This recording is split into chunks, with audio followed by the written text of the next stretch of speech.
Kalau seandainya mereka benar, udah dari kemarin-kemarin kayak Imad tergulung.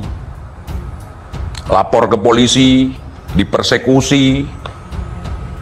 Cuman karena nggak ada bukti, bingung sendiri, akhirnya membuat provokasi. Ini kepentingan politik. Ini kepentingan segelintir orang. Nah, ini dikomandoi oleh komunis. Ini dikomandoi oleh orang-orang secara terstruktur dan masif. Berpikir, tabayun dulu bos, betul tabayun dulu. Seharusnya mereka datang ke Kiai Imad bertabayun sebelum membuat propaganda Imad begini, Imad begitu. Tabayun dulu. Dari kemarin gua udah bilang seperti itu. Kapan tabayunnya? Lambat kalian. Tabayun dulu lah, bilang sama bos Robito itu si Topik. Indonesia tanah air beta, pusaka abadi nan jaya. Ya, bukti, bawa bukti, tabayun, tempelkan ke jidat Kiai Imad biar diam begini. Kalau enggak loncat-loncat terus Kiai Imadnya gini. Tempelkan di sini, di jidatnya. Kalian pernah nonton film Vampire Expert? Tempelkan di jidat. Ya, biar diam. Ini Robocop yang diam. Ya namanya juga kaku. Tempel begini. Mana nih nggak mau ketempel? Ketempelan nggak mau. Gini tempel. Coba suruh tempel. Itu contohnya. Ini aja ditempel diam kan? Apalagi bukti ditempel. Kalau udah ditempelin gini belum diam, tanya mana yang mengatakan seperti itu, mana, kenapa? Mendadak nggak bahas kitab lagi, jadi bahas ulama yang masyhur, ulama di masa lalu. Biasanya kan bawa kitab. Kalau ada bocil-bocil yang ngaku-ngaku sebagai kalian bawa kitab tebal setebal ini suruh baca, sama orang yang nggak bisa baca. Sementara orang yang ngerti kitab, kenapa kalian tidak berani ladenin? Aku takut jadi mantan, takut pensiun dini, kekayaan pun belum mumpuni, gitu. Takut anak cucu kami nanti nggak dapat jatah makan lagi, harus jualan obat di kaki lima seperti dahulu di masa pendahulu. Ini momen sudah pernah kita lewatkan mulai dari tsunami Aceh 98, tsunami Aceh dan seterusnya. Ini kalau sempat ini memanas lagi, kita lagi masalah ini, nanti ketahuan kalau kita selama ini berpura-pura, akhirnya kita jatuh miskin. Gitu. Takut itu ya. Iya. Berpuluh-puluh tahun dahulu kita telah membranding diri kita sebagai ini, sebagai itu, sebagai ini, sebagai itu, ini, itu, segala macam, banyak sekali pokoknya. Hari ini gara-gara Kiai Imad terdiam, kemudian kalau kita semakin banyak bicara, semakin banyak salah. Kita mau bantah, malah membedah diri kita sendiri. Itu namanya bunuh diri. Makanya diam aja, ntar juga hilang sendiri. Kan begitu, framingan di belakang layar. Biarkan aja, nggak usah ladeni.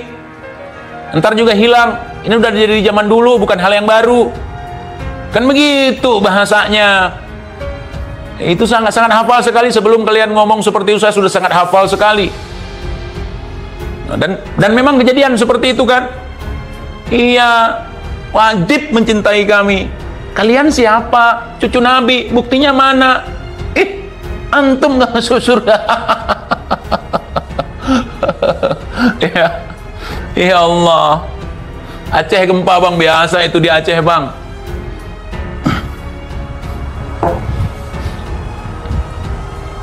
Ya Allah, sadarlah saudaraku semuanya. Saya tidak mengajak kalian untuk mengikuti tesis Kiai Imad, apalagi mendukung tesis Kiai Imad. Tapi saya mengatakan kepada kalian, kalau saya mengikuti dan mendukung tesis Kiai Imad sejauh ini. Sejauh ini teman-teman saya dari kalangan Ba'alawi fine aja terhadap saya. Nggak ada yang caci maki saya ini begitu segala macam.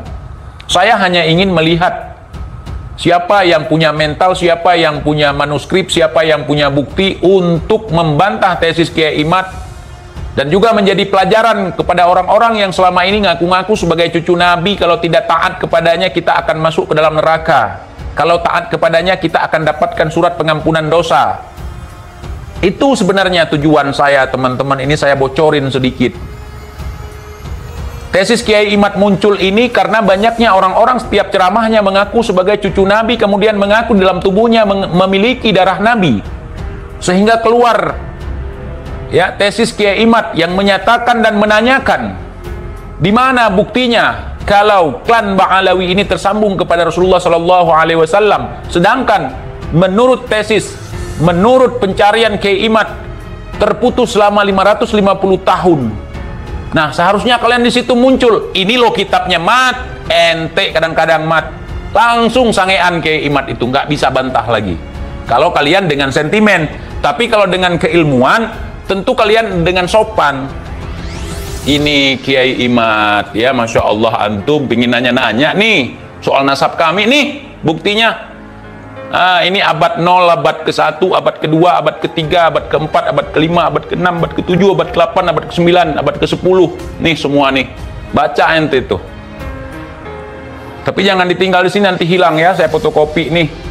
Ente pelajari. Gitu kalau memang ada. Kemudian yang ngaku-ngaku sebagai cucu berdarah Nabi. Mana tes DNA? Kan ngaku darah. Ngaku darah kan lain urusannya, kan ngaku darah. Tadi nasab diselesaikan dengan kitab, darah diselesaikan dengan tes DNA. Mana dominan? Antum terhubung dengan Bani Quraisy. Nanti pas dicek, Kimber gaya.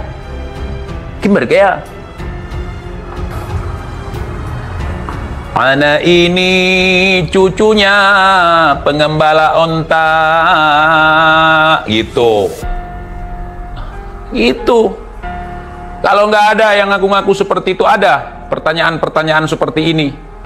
Kenapa kalian ngaku ketika dipertanyakan kalian yang marah? Hah? Kita kalau ngaku ditanya orang nggak akan marah.